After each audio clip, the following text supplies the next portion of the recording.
ഒന്നാമത്തെ പാഠത്തിൻ്റെ ഏറ്റവും അവസാനത്തെ എക്സസൈസിൽ ഡിഗ്രീസ് ഓഫ് കമ്പാരിസനെ കുറിച്ച് അറിഞ്ഞിരിക്കേണ്ട ആവശ്യകതയുണ്ട്. ഇപ്പോൾ ഡിഗ്രീസ് ഓഫ് കമ്പാരിസനെ കുറിച്ച് വളരെ വിശദമായ ഒരു പഠനം അല്ല അവിടെ ഉദ്ദേശിക്കുന്നത്.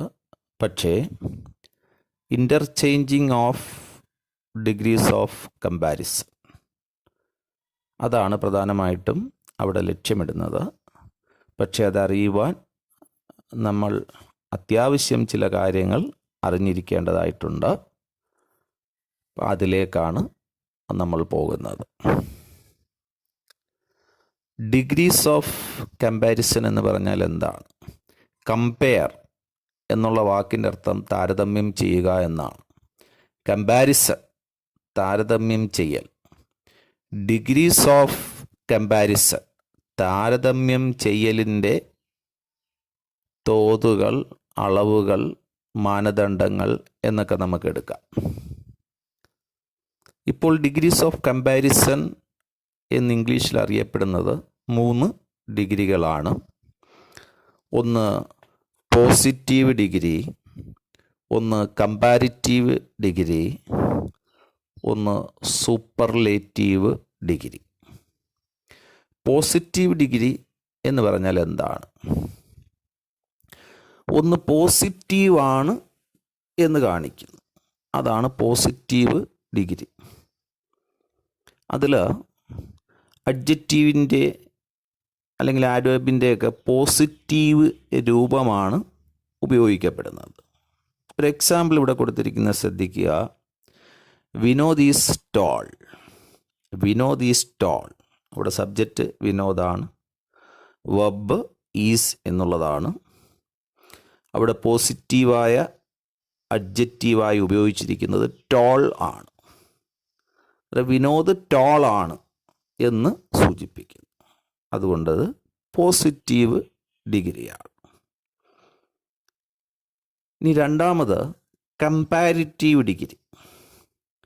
ഒന്നിനെ മറ്റൊന്നുമായി കമ്പയർ ചെയ്യുന്നു. അതായത് ഒന്നിന് മറ്റൊന്നിനേക്കാൾ ഒരു ഗുണം അഥവാ ദോഷം കൂടുതലാണ് അല്ലെങ്കിൽ കുറവാണ് എന്ന് താരതമ്യം ചെയ്യുന്നു. അതാണ് കമ്പാരിറ്റീവ് ഡിഗ്രി. ഇവിടെ വിനോദ് ഈസ് ടോളർ ദാൻ വിനു എന്ന് കൊടുത്തിരിക്കുന്നു. അപ്പോൾ വിനോദ് വിനുവിനേക്കാൾ പൊക്കമുള്ളവനാണ് എന്നാണ് അവിടെ പറയുന്നത്. അവിടെ ആദ്യം സബ്ജക്റ്റ് വിനോദ്, വെർബ് ഈസ്. മൂന്നാമത് അഡ്ജക്റ്റീവിൻ്റെ കമ്പാരിറ്റീവ് ഫോമാണ് ഉപയോഗിച്ചിരിക്കുന്നത്. അതായത് ടോൾ, അതിൻ്റെ കമ്പാരിറ്റീവ് ഫോം ടോളർ ആണ്. കൂടുതൽ അഡ്ജക്റ്റീവ്സിൻ്റെയും കമ്പാരിറ്റീവ് ഫോം കിട്ടാൻ അതിൻ്റെ പോസിറ്റീവ് ഫോമിനോടുകൂടി ER ചേർത്താൽ മതിയാകും. വിനോദ് ഈസ് ടോളർ ദാൻ വിനു എന്നാണ് കൊടുത്തിരിക്കുന്നത്. ഇപ്പം കാളും എന്നുള്ള അർത്ഥത്തിൽ ദാൻ. അന്നേരം കമ്പാരിറ്റീവ് ഡിഗ്രിയിൽ മിക്കവാറും കമ്പാരിറ്റീവ് ഫോം കഴിഞ്ഞ് ഈ ദാൻ ഉണ്ടായിരിക്കും. അടുത്തത് സൂപ്പർലേറ്റീവ് ഡിഗ്രിയാണ്. ഒരു നിശ്ചിത പരിധിക്കുള്ളിൽ ഒരു ഗുണം അഥവാ ഒരു ദോഷം ഏറ്റവും കൂടുതലാണ് എന്ന് പറയുന്നതാണ് സൂപ്പർലേറ്റീവ് ഡിഗ്രി. ആ പരിധി എന്ന് പറയുന്നത് ഒരു പക്ഷേ ക്ലാസ് റൂം ആകാം, ഒരു വില്ലേജ് ആകാം, രാജ്യമാകാം, ഈ ലോകം തന്നെയുമാകാം. ഇപ്പോൾ ഇവിടെ ഉദാഹരണമായിട്ട് കൊടുത്തിരിക്കുന്നതോ Vinod is the tallest boy of the class. Of the class എന്നും പറയാം, ഇൻ ദ ക്ലാസ് എന്നും പറയാം. Vinod is the tallest boy of the class. അപ്പോൾ ഈ ക്ലാസ്സിലെ ഏറ്റവും പൊക്കമുള്ള വിദ്യാർത്ഥിയാണ്, ആൺകുട്ടിയാണ് വിനോദ് എന്ന് പറയുമ്പോൾ സൂപ്പർലേറ്റീവ് ഫോമാണ് ഉപയോഗിച്ചിരിക്കുന്നത് ടോളിൻ്റെ. ആദ്യം സബ്ജക്റ്റ് വിനോദ്, പിന്നെ വെർബ് ഈസ്, പിന്നെ ദ ഉപയോഗിച്ചിരിക്കുന്നു. സൂപ്പർലേറ്റീവ് ഡിഗ്രിയുടെ ഒരു പ്രത്യേകതയാണ് സൂപ്പർലേറ്റീവ് ഫോമിൻ്റെ മുമ്പ് ഡെഫിനിറ്റ് ആർട്ടിക്കിളായ ദ ഉപയോഗിക്കണമെന്നുള്ളത്. Vinod is the tallest. Superlative form കിട്ടാൻ മിക്കവാറും സൂപ്പർലേറ്റീവ് ഫോമിനോട് EST ചേർത്താൽ മതിയാകും. Vinod is the tallest boy of the class. ഇത് ഈ 3 ഡിഗ്രികളും ഒന്ന് പരിചയപ്പെടാൻ വേണ്ടി പറഞ്ഞതാണ്. അപ്പോൾ ഡിഗ്രീസ് ഓഫ് കമ്പാരിസൺ 3ആണ്: positive degree, comparative degree and superlative degree. Degrees of കമ്പാരിസണിൽ സ്റ്റുഡൻസിന് പൊതുവായിട്ടുള്ളൊരു സംശയം, ഈ പോസിറ്റീവ്, കമ്പാരിറ്റീവ്, സൂപ്പർലേറ്റീവ് ഫോംസ് സൃഷ്ടിക്കാൻ വേണ്ടി പോസിറ്റീവ് ഫോമിനോട് ER ചേർത്ത് കമ്പാരിറ്റീവ് ഫോമും, പോസിറ്റീവ് ഫോമിനോട് EST ചേർത്ത സൂപ്പർലേറ്റീവ് ഫോമും ഫോം ചെയ്താൽ മതിയോ എന്നുള്ളത്. ഇപ്പോൾ കൂടുതൽ അഡ്ജക്റ്റീവ്സും ആഡ്വേർബ്സും കമ്പാരിറ്റീവ്, സൂപ്പർലേറ്റീവ് ഫോമുകളിലേക്കാക്കുന്നത് ER, EST ചേർത്താണ്. പക്ഷേ അത് പൊതുവായ ഒരു നിയമം അല്ല. മറ്റു ചില നിയമങ്ങൾ കൂടി അതിലുണ്ട്. എന്താണെന്ന് നോക്കുക. ഉദാഹരണങ്ങളിലൂടെ നമുക്ക് വളരെ എളുപ്പം കാര്യം മനസ്സിലാക്കാൻ കഴിയും. ഇവിടെ ഒന്നാമത് തന്നിരിക്കുന്ന ഉദാഹരണം സ്വീറ്റ് എന്നുള്ളതാണ്. അതിൻ്റെ കമ്പാരിറ്റീവ് ഫോം ER ചേർത്താൽ മതിയാകും, സ്വീറ്റർ. അതിൻ്റെ സൂപ്പർലേറ്റീവ് ഫോം EST ചേർത്താൽ മതിയാകും, സ്വീറ്റസ്റ്റ്. അടുത്തതായി തന്നിരിക്കുന്ന പോസിറ്റീവ് ഫോം ശ്രദ്ധിക്കുക, ലാർജ്. അവിടെ ഒരു പ്രത്യേകതയുണ്ട്. ലാർജിൻ്റെ അവസാനം E ആണ് വരുന്നത്. അന്നേരം അതിൻ്റെ കമ്പാരിറ്റീവ് ഫോം സൃഷ്ടിക്കാൻ ER ചേർക്കേണ്ട ആവശ്യമില്ല, R മാത്രം ചേർത്താൽ മതി. അന്നേരം അവസാനം ഈൽ അവസാനിക്കുന്ന അഡ്ജക്റ്റീവ്സ് ആവുമ്പോൾ അതിൻ്റെ കമ്പാരിറ്റീവ് ഫോം സൃഷ്ടിക്കാൻ R മാത്രം ചേർത്താൽ മതി. അതിൻ്റെ സൂപ്പർലേറ്റീവ് ഫോം സൃഷ്ടിക്കാൻ ST മാത്രം ചേർത്താൽ മതി, EST ചേർക്കേണ്ട ആവശ്യമില്ല.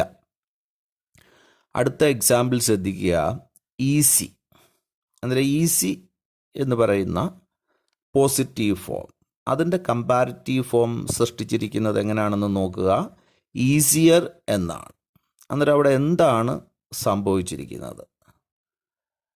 Y റീപ്ലേസ് ചെയ്ത് അവിടെ IER ചേർത്തിരിക്കുന്നു. അന്നേരം വൈയിൽ അവസാനിക്കുന്ന പോസിറ്റീവ് ഫോംസ് ആവുമ്പോൾ Y മാറ്റിയിട്ട് IE പിന്നീട് R ചേർക്കണം. അതുപോലെ അതിൻ്റെ സൂപ്പർലേറ്റീവ് ഫോം കിട്ടാൻ Y റീപ്ലേസ് ചെയ്തിട്ട് IE പിന്നീട് STയും ചേർക്കണം. ഓക്കെ, അടുത്ത പോസിറ്റീവ് ഫോം ശ്രദ്ധിക്കുക, ബിഗ്. അതിൻ്റെ കമ്പാരിറ്റീവ് ഫോം ബിഗ്ഗർ എന്നാണ്. അവിടെയുള്ളൊരു പ്രത്യേകത, G ഡബിൾ ആയിട്ടാണ് ER ചേർത്തിരിക്കുന്നത്. അതിൻ്റെ സൂപ്പർലേറ്റീവ് ഫോം ശ്രദ്ധിച്ചാലും ഇതുപോലെ തന്നെ G ഡബിൾ ആക്കിയിട്ടാണ് EST ചേർത്തിരിക്കുന്നത്. അന്നേരം ഇവിടെയുള്ള നിയമം എന്താണ്? നല്ലവണ്ണം ശ്രദ്ധിക്കണം. ഈ ബിഗ് എന്ന് പറയുന്ന വാക്ക് ഒരു സിലബിൾ മാത്രമുള്ള വാക്കാണ്. SYLLABLE. സിലബിൾ എന്ന് പറഞ്ഞാൽ എന്താണ്? മലയാളത്തിൽ നമ്മൾ മാത്ര എന്ന് പറയും. എന്ന് പറഞ്ഞാൽ ഒരു അക്ഷരം അല്ലെങ്കിൽ ഒരു നമ്മളിപ്പം വ്യഞ്ജനത്തോട് സ്വരം ചേർത്താണല്ലോ സാധാരണ ഒരു ഉച്ചാരണം ഉണ്ടാക്കുന്നത്. അങ്ങനെ ആ ഒരു ഉച്ചാരണത്തിന് എടുക്കുന്ന ആ ശബ്ദത്തെയാണ് നമ്മൾ ഒരു സിലബിൾ എന്ന് പറയുന്നത്. ഇപ്പം ബിഗ് എന്ന് പറയുന്നതിൽ ഒരു സിലബിളേ ഉള്ളൂ. അതിലെ സിലബിൾ ഏതാണ്? ബി എന്ന് പറയുന്നത്. ഗ എന്ന് പറയുന്നത് എന്നുള്ള ഉച്ചാരണത്തിൽ വരുന്നത് സിലബിൾ അല്ല. അത് മലയാളത്തിലും ഇംഗ്ലീഷിലും അത് മാത്രമേ അല്ല. അന്നേരം ഈ സിലബിൾ മാത്ര എന്ന് പറയുന്നതിൽ ഇംഗ്ലീഷിലും മലയാളത്തിലും സാദൃശ്യമായുള്ള കാര്യങ്ങളുമുണ്ട്, അതുപോലെ വൈജാത്യമുള്ള കാര്യങ്ങളുമുണ്ട്. അന്നേരം ഇവിടെ ഒരു സിലബിൾ മാത്രമേ ഉള്ളൂ, ബി എന്ന് പറയുന്ന സിലബിൾ, ഒരു ഉച്ചാരണം.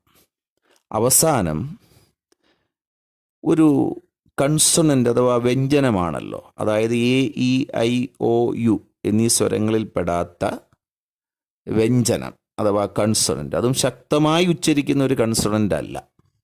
അതിന് തൊട്ട് മുമ്പൊരു വവ്വലുണ്ട്. എന്താണ് വവ്വൽ? ഐ. ഒരു ബിഗ് എന്ന് പറയുന്ന വാക്കെടുക്കുമ്പോഴത്തേക്ക് അതിൻ്റെ പ്രത്യേകത എന്താണ്? അതിലൊരു സിലബിളേ ഉള്ളൂ, അവസാനം ഒരു കൺസണൻ്റ് അഥവാ വ്യഞ്ജനമാണ്, ആ വ്യഞ്ജനത്തിന് മുമ്പ് ഒരു സ്വരമാണ്. ഇങ്ങനെ വരുമ്പോൾ അവസാനത്തെ വ്യഞ്ജനം ഇരട്ടിച്ചിട്ടാണ് അതിൽ ER ചേർത്ത് കമ്പാരിറ്റീവ് ഫോമും EST ചേർത്ത് സൂപ്പർലേറ്റീവ് ഫോമും ഉണ്ടാക്കുന്നത്. അപ്പോൾ അത് കൂടുതൽ മനസ്സിലാക്കാൻ വേണ്ടി ഞാൻ മറ്റൊരു ഉദാഹരണം പറയാം. ഫാറ്റ്. ഫാറ്റ് എന്ന് പറയുമ്പോഴത്തേക്ക് ഫ എന്ന് പറഞ്ഞ ഒറ്റ സിലബിളേ ഉള്ളൂ, അവസാനം T എന്ന് പറയുന്ന വ്യഞ്ജനമാണ്, അതിന് തൊട്ട് മുമ്പ് A എന്ന് പറയുന്ന സ്വരമാണ്. അന്നേരം T ഇരട്ടിക്കുന്നു, എന്നിട്ട് ER ചേർക്കുന്നു. ഫാറ്റർ, ഫാറ്റസ്റ്റ്. അതുപോലെ ഹോട്ട്, ഹോട്ടർ, ഹോട്ടസ്റ്റ്. മനസ്സിലായെന്ന് കരുതുന്നു. അടുത്ത വാക്ക് ശ്രദ്ധിക്കുക, ബ്യൂട്ടിഫുൾ. അതിൻ്റെ കമ്പാരിറ്റീവ് ഫോം മോർ ബ്യൂട്ടിഫുൾ എന്നാണ്, അതിൻ്റെ സൂപ്പർലേറ്റീവ് ഫോം മോസ്റ്റ് ബ്യൂട്ടിഫുൾ എന്നാണ്. അന്നേരം ഇവിടെയും സിലബിളിൻ്റെ കാര്യമാണ് പ്രധാനമായി വരുന്നത്. 2 സിലബിളിൽ പുറത്തുള്ള വാക്കുകൾ. ഇപ്പം ബ്യൂട്ടിഫുൾ എന്ന് പറയുന്ന ആ വാക്കെടുത്ത് നോക്കുക, അതിൽ എത്ര സിലബിളുണ്ട്? 3 സിലബിളുണ്ട്. ഏതൊക്കെയാണ് ആ സിലബിളുകൾ? ഒന്ന് ബ്യൂ, ഒന്ന് ടി, ഒന്ന് ഫു. എന്ന് പറയുന്നത് സിലബിളല്ല. അന്നേരം 3 സിലബിളുണ്ട്. അന്നേരം 2 സിലബിളിൽ പുറത്തുള്ള അഡ്ജക്റ്റീവ്സോ മറ്റോ ആണെങ്കിൽ അതിൻ്റെ കമ്പാരിറ്റീവ് ഫോം കിട്ടാൻ ആ അഡ്ജക്റ്റീവിന് തൊട്ട് മുമ്പ് മോർ ചേർക്കണം. അതിൻ്റെ സൂപ്പർലേറ്റീവ് ഫോം കിട്ടാൻ അതിന് തൊട്ട് മുമ്പ് മോസ്റ്റ് ചേർക്കണം. അപ്പോൾ beautiful, more beautiful, most beautiful. Independent, more independent, most independent. Useful, more useful, most useful. അത് മനസ്സിലായെന്ന് കരുതുന്നു. ഇനി അടുത്തത് ഒരു കൂട്ടം, ഒരു 4 എണ്ണത്തോളം ഞാനൊരു ഗ്രൂപ്പായിട്ട് തന്നിരിക്കുന്നത്. അതിൻ്റെ കമ്പാരിറ്റീവ് ഫോമും സൂപ്പർലേറ്റീവ് ഫോമും തികച്ചും വ്യത്യസ്തമാണ്. അതിന് പ്രത്യേകിച്ച് നിയമങ്ങളൊന്നും തന്നെയില്ല. തികച്ചും ഇൻഡിപെൻഡൻ്റ് ആയിട്ടുള്ള കമ്പാരിറ്റീവ് ഫോമും സൂപ്പർലേറ്റീവ് ഫോമുമാണ്. ശ്രദ്ധിക്കുക, ഗുഡ് അഥവാ വെൽ വരികയാണെങ്കിൽ അതിൻ്റെ കമ്പാരിറ്റീവ് ഫോം ബെറ്റർ ആണ്, അതിൻ്റെ സൂപ്പർലേറ്റീവ് ഫോം ബെസ്റ്റാണ്. ബാഡ്, ഇൽ, ഈവിൾ എന്നൊക്കെ വരികയാണെങ്കിൽ അതിൻ്റെ കമ്പാരിറ്റീവ് ഫോം വേർഡ്സ് ആണ്, അതിൻ്റെ സൂപ്പർലേറ്റീവ് ഫോം വേഴ്സ്റ്റാണ്. ലിറ്റിൽ വരികയാണെങ്കിൽ അതിൻ്റെ കമ്പാരിറ്റീവ് ഫോം ലെസ് ആണ്, അതിൻ്റെ സൂപ്പർലേറ്റീവ് ഫോം ലീസ്റ്റാണ്. മച്ച്, മെനി ഇവ വരികയാണെങ്കിൽ അതിൻ്റെ കമ്പാരിറ്റീവ് ഫോം മോറാണ്, അതിൻ്റെ സൂപ്പർലേറ്റീവ് ഫോം മോസ്റ്റാണ്. ഓക്കെ.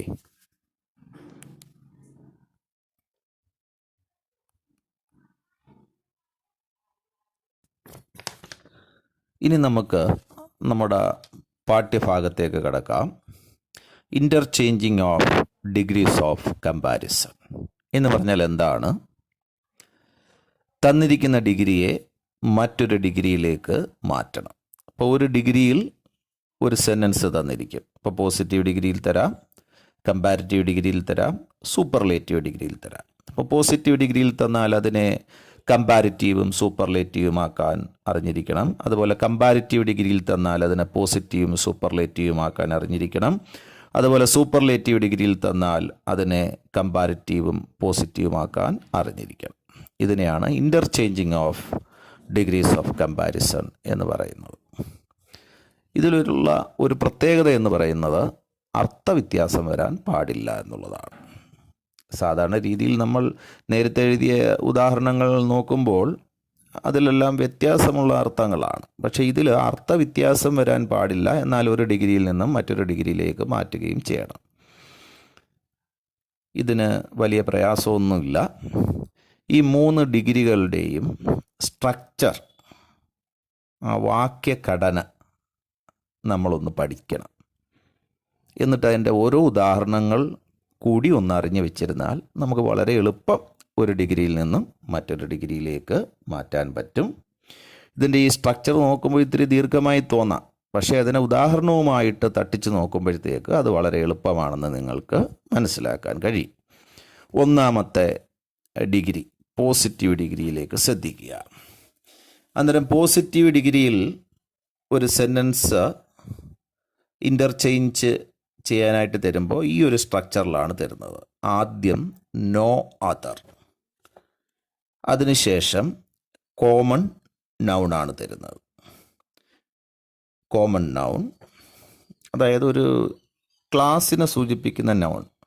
ഇപ്പം ഒരാളുടെ പേര് വിനോദ് അല്ലെങ്കിൽ രമേശ്, രാജേഷ് എന്ന് പറയാതെ മാൻ, ബോയ്, ഒരു ഫ്ലവറിൻ്റെ പേര് പറയാതെ അതിൻ്റെ ജാതിയുടെ പേര് ഫ്ലവർ, അങ്ങനെയുള്ളതാണല്ലോ കോമൺ നൗൺ. അന്നേരം നോ അതർ വന്നിട്ട് കോമൺ നൗൺ, പിന്നെ അതിൻ്റെ അർത്ഥത്തെ പൂർത്തീകരിക്കാൻ എന്തെങ്കിലും ആവശ്യമുണ്ടെങ്കിൽ അത്, അതിനുശേഷം വെർബ്, പിന്നീട് സോ, അസ്, ഇതിലേതെങ്കിലും ഒന്ന്. പിന്നീടാണ് നമ്മൾ നേരത്തെ പഠിച്ച പോസിറ്റീവ് ഫോം ഉപയോഗിക്കുന്നത്. അതിനുശേഷം അസ് വീണ്ടും ഉപയോഗിക്കുന്നു. പിന്നീട് പ്രോപ്പർ നൗൺ. പ്രോപ്പർ നൗൺ എന്ന് വെച്ചാൽ ഒന്നിൻ്റെ പ്രത്യേക പേര്. ഇപ്പം ബോയ് എന്ന് പറയാതെ രാജേഷ്, ഗേൾ എന്ന് പറയാതെ റാണി, ഫ്ലവർ എന്ന് പറയാതെ ദ റോസ് എന്ന് പറയുമ്പോൾ അതാണ് പ്രോപ്പർ നൗൺ. ഒന്നിൻ്റെ പേര് പ്രത്യേകിച്ച് എടുത്ത് പറയുന്നു. അന്നേരം ഈ സ്ട്രക്ചർ കാണുമ്പോൾ ഇത്തിരി പ്രയാസം തോന്നും. ആ പ്രയാസം വെച്ചുകൊണ്ട് തന്നെ അതിൻ്റെ ഉദാഹരണം നോക്കുക, അന്നേരം അത് മാറിക്കിട്ടും. ആദ്യം നോ അതർ ഉപയോഗിച്ചിരിക്കുന്നു, പിന്നെ common noun boy, no other boy, പിന്നീട് അർത്ഥം പൂർത്തീകരിക്കാൻ വേണ്ടി in the class, no other boy in the class. അടുത്തത് വെർബ്, അതിൻ്റെ സ്ട്രക്ചർ നോക്കണം, ഉദാഹരണവും നോക്കണം. വെർബ് ഈസ്, പിന്നീട് ആസോ സോയോ, നമ്മളിവിടെ ആസ് എഴുതിയിരിക്കുക. അതായത് no other boy in the class is as, പിന്നീട് അഡ്ജക്റ്റീവാണ് ഉപയോഗിച്ചിരിക്കുന്നത്, അതിൻ്റെ പോസിറ്റീവ് ഫോം ടാൾ, പിന്നീട് ആസ് ഉപയോഗിച്ചിരിക്കുന്നു, പിന്നീട് വിനോദ്. അന്നേരം no other boy in the class is as tall as Vinod. ഈ ഒരു എക്സാമ്പിൾ അങ്ങ് പഠിച്ചു വെച്ചിരുന്നാൽ മതി. അതിൻ്റെ സ്ട്രക്ചർ ഈ ഒരു ഉദാഹരണത്തെ അടിസ്ഥാനപ്പെടുത്തി മനസ്സിലാക്കി പഠിക്കുക. No other boy in the class is as tall as Vinod. No other flower in the world is as beautiful as lotus.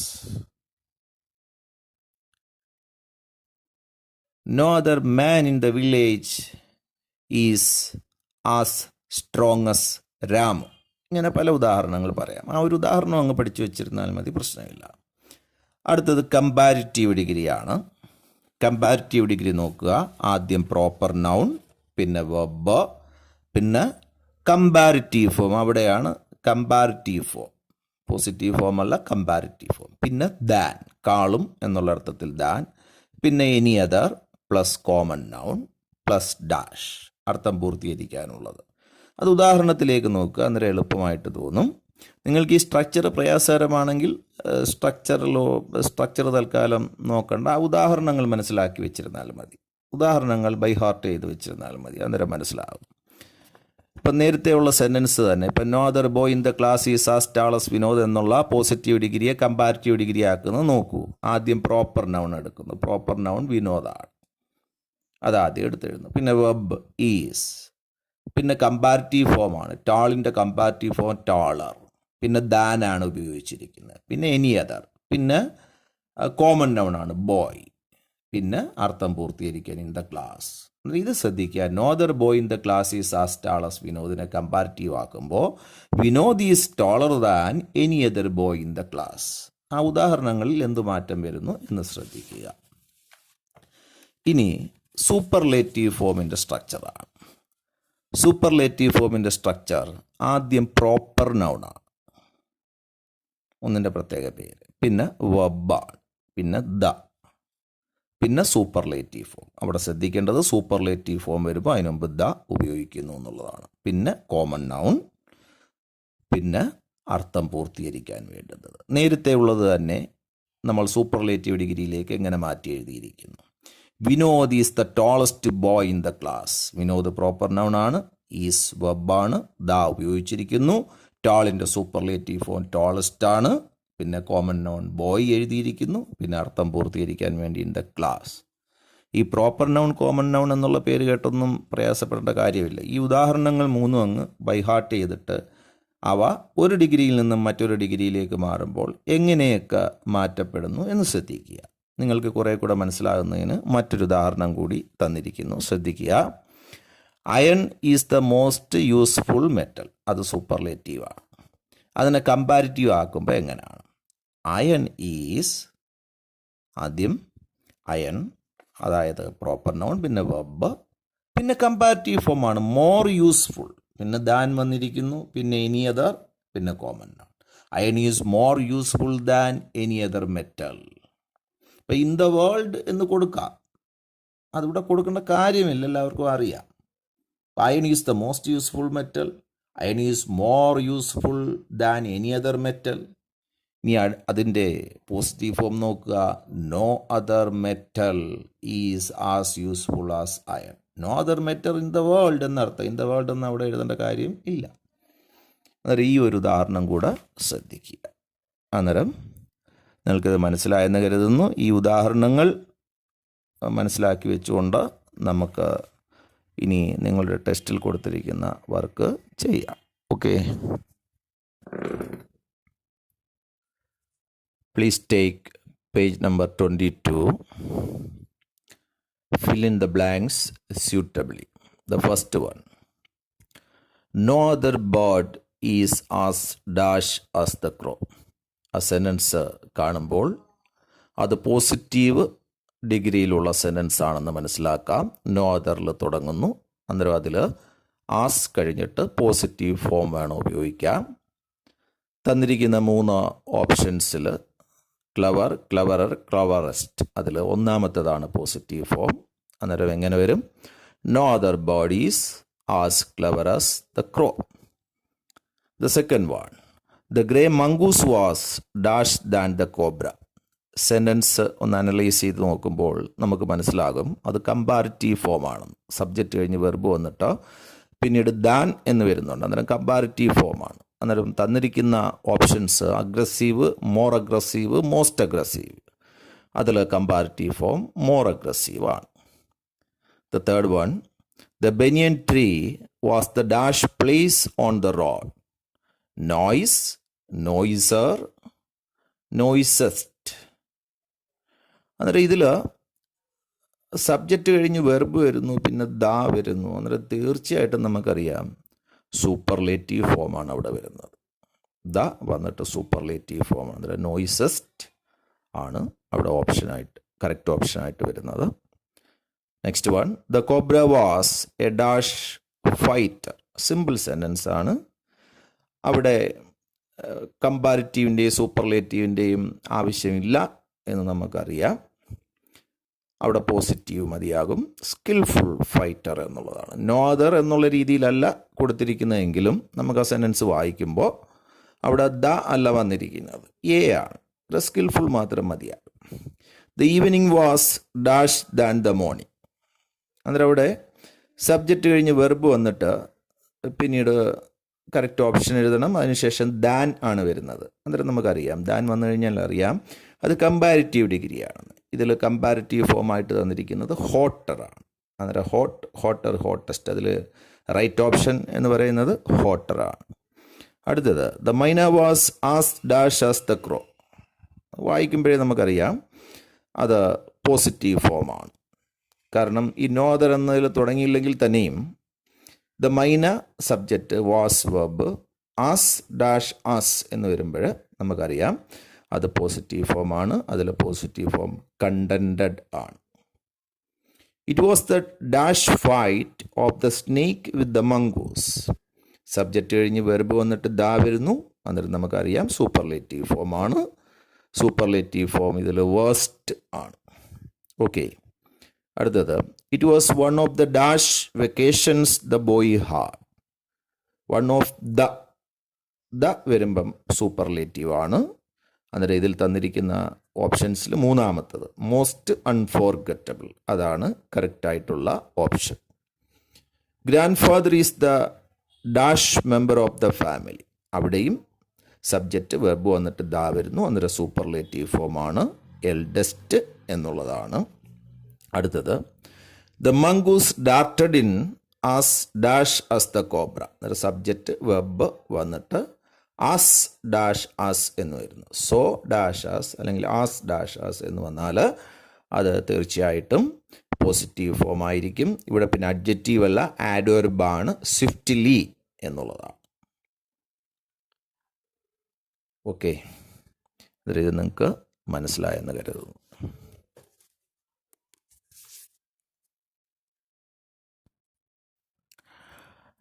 അതുപോലെ ഒന്നാമത്തെ പാഠത്തിൽ പാഠഭാഗത്തിൻ്റെ വലതുവശത്തായിട്ട് ചെറിയ ചെറിയ ചോദ്യങ്ങൾ കൊടുത്തിട്ടുണ്ട്. അതിൻ്റെ ഉത്തരങ്ങൾ ഈ പാഠത്തിൻ്റെ ഓരോ പാരഗ്രാഫുകളിലും അല്ലെങ്കിൽ എക്സ്ട്രാക്റ്റുകളിലും ഉണ്ടായിരിക്കും. അത് വളരെ എളുപ്പമാണ്. നിങ്ങൾ ആ ചോദ്യങ്ങളുടെ എല്ലാം ഉത്തരം കണ്ടുപിടിക്കുക. നമ്മൾ ക്രിയേറ്റീവായിട്ടുള്ള മിക്കവാറും ചോദ്യങ്ങളുടെ ഉത്തരം തന്നിട്ടുണ്ട്. പിന്നെ ഇത് കോംപ്രിഹെൻഷനായിട്ട് ചോദിക്കുന്നവയാണ്. ഇത് തന്നെ ചോദിക്കണമെന്നുമില്ല. ഒരു പാരഗ്രാഫ് വന്നിട്ട് അതിനെ ബേസ് ചെയ്ത് ക്വസ്റ്റ്യൻസ് ചോദിക്കും. റീഡിംഗ് സ്കിൽ അളക്കുവാനുള്ള ചോദ്യങ്ങളാണ്. അന്നേരം ഈ പാരഗ്രാഫിൻ്റെ തൊട്ട് വലതുവശത്തുള്ള ചോദ്യങ്ങളുടെ ഉത്തരം വളരെ എളുപ്പം കണ്ടുപിടിക്കുക. എന്തെങ്കിലും സംശയങ്ങളുണ്ടെങ്കിൽ, ഏതെങ്കിലും ചോദ്യങ്ങൾക്ക് ഉത്തരം കിട്ടുന്നില്ല എന്നുണ്ടെങ്കിൽ തീർച്ചയായിട്ടും ചോദിക്കുക. ഈ പാഠത്തിനെ അടിസ്ഥാനപ്പെടുത്തി ഒരു പൊതുവായിട്ടുള്ള ചോദ്യമുണ്ട്. അത് മറ്റൊന്നുമല്ല, the environmental issues we face and the suggestions to overcome them. അതിനെക്കുറിച്ചുള്ളതാണ്. അന്നേരം പൊതുവായിട്ടുള്ള ഒരു എസ്സേയാണ്. അത് അടുത്ത ക്ലാസ്സിൽ തരാം. അതിനോടൊപ്പം അടുത്ത പദ്യവും. എന്തായാലും ക്ലാസ് ഉടൻ തന്നെ പ്രതീക്ഷിക്കാം.